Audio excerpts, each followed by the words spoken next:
चलिए आज आपको हम एक स्टोरी सुनाते हैं। हर दिन की तरह आज भी राजा का दरबार चल रहा है। दरबार में राजा के साथ बहुत सारे लोग और उनके सारे मंत्रीगण भी प्रस्तुत है। तो अचानक राजा देखते हैं कि उनके सलाहकार आज राज दरबार में प्रस्तुत नहीं है। कहाँ है मेरा सलाहकार? वो आज राज दरबार में दिखाई नहीं दे रहा। तो तभी मंत्री उनको बोलते हैं कि आप चिंता मत करिए, सलाहकार कुछ देर बाद राज दरबार में प्रस्तुत होंगे। तो उसके कुछ देर बाद सलाहकार राज दरबार में प्रस्तुत होते हैं।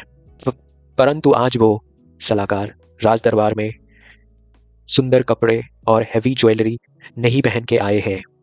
उसके जगह वो फकीरों जैसे कपड़े पहन के राज दरबार में प्रस्तुत हुए हैं। तो उनके ये फकीरों जैसे कपड़े देख के राज दरबार में सारे मंत्रीगण पागलों की तरह हंसने लगे। तो ये देख के राजा भी हंसने लगे उनके साथ। तो ऐसे ही आज का राज दरबार खत्म हो जाता है। फिर उसके अगले दिन राजा का दरबार फिर से शुरू होता है। तो राजा को फिर से अपना सलाहकार दिखाई नहीं देता है। तो वो पूछते हैं कहाँ है मेरा सलाहकार? तो वहां पे एक मंत्री राजा को बोलते हैं कि आज सलाहकार राज दरबार में नहीं प्रस्तुत होंगे, पर उन्होंने अपने कपड़े राज दरबार में भेज दिए हैं। तो राजा ये सुन के बोलते हैं ये क्या मजाक है, पर वो खुद नहीं आया पर उसने अपने कपड़े भेजे हैं, ये कैसा मजाक है? तो मंत्री फिर से बोलते हैं हमको नहीं पता राजा जी, वो ऐसा क्यों कर रहे हैं। तो राजा खुद मंत्री से बोलते हैं कि चलो उसके गांव देखते हैं वो क्यों नहीं आया आज। तो राजा सलाहकार के गांव जाके पहुंचते हैं और वहां पे सारे लोग उनको देख के बहुत खुश होते हैं कि हमारे गांव राजा खुद आए हैं। फिर राजा अपने सलाहकार को एक नदी के सामने पाते हैं। तो राजा फिर अपने सलाहकार को पूछते हैं आज क्यों नहीं आए राज दरबार? ने फिर अपना कपड़े भेज दिए और यहाँ पे तुम ऐसे कपड़ों में खड़े हुए हो, ऐसा क्यों? तो सलाहकार फिर बोलते हैं राजा को मैं तो गया था कल आपके दरबार में, पर मेरे ऐसे कपड़े होने की वजह से आपके राज दरबार में सारे राजमंत्री हंसने लगे और उसके साथ आप भी हंसने लगे मुझ पे। तो फिर मुझे प्रतीत हुआ कि मेरे कपड़ों की ज्यादा वैल्यू है आपके राज दरबार में, मेरी नहीं। तो आज इसीलिए मैंने अपना कपड़ा आपके राज दरबार में भेज दिया। और यही सुन के राजा को समझ आ जाता है कि उनका सलाहकार क्या बोलने की कोशिश कर रहा है। तो राजा जाके अपने सलाहकार के पाँव में गिर जाते हैं और बोलते हैं क्षमा करे प्रभु, मैं आपको पहचान नहीं पाया।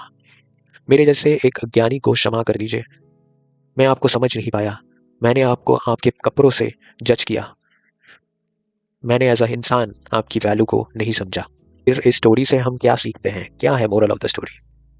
आज के टाइम में हमें दूसरों से रिस्पेक्ट प्यार मिलने की चाहत में हम दूसरों को बस अंधा फॉलो करने लगते हैं। किसी ने आईफोन खरीदा, उसको रिस्पेक्ट मिला उसके दोस्तों से, तो हमको लगता है कि हम भी आईफोन खरीद लेते हैं। जब महंगी गाड़ी खरीद ली, उसके आसपास के लोग उसको रिस्पेक्ट करने लगे, तो हमें भी लगता है कि हमको भी गाड़ी खरीद लेना चाहिए, तो हमें आसपास के लोग रिस्पेक्ट और प्यार करेंगे। बट ऐसी प्यार की कोई कीमत है जो आपको एज अ ह्यूमन, आपको एज अ इंसान प्यार नहीं करे, पर आपके मटेरियल पोजीशंस को प्यार करे। अब जैसे आपने एक महंगा आईफोन खरीद लिया, लेटेस्ट आईफोन खरीद लिया, आपने कोई महंगी गाड़ी खरीद ली, तो फिर आपके आसपास के लोग आपको रिस्पेक्ट कर रहे हैं, आपको प्यार कर रहे हैं। बट जिस दिन आपका मटेरियल पोजीशन, आपकी महंगी चीज़ें आपसे दूर हो जाएंगी, क्या वो इंसान जो आपको पहले आपके उस मटेरियल पोजीशन की वजह से आपको इज्जत, रिस्पेक्ट और प्यार देता था, वो प्यार फिर से वो दे पाएगा? क्योंकि वो प्यार तो कभी आपका था ही नहीं, वो तो आपके मटेरियल पोजीशन से आपको दिया जा रहा था। तो नेक्स्ट टाइम अगर आपको किसी इंसान को समझना है कि वो आपसे सच में रिस्पेक्ट और प्यार करता है कि नहीं, इंसान का परिचय उसका ज्ञान, उसका प्यार और उसकी अच्छाई से करी जानी चाहिए, ना कि उसके मटेरियल पोजीशन, ना कि उसके पास कुछ लेटेस्ट आईफोन या फिर कोई महंगी गाड़ी है।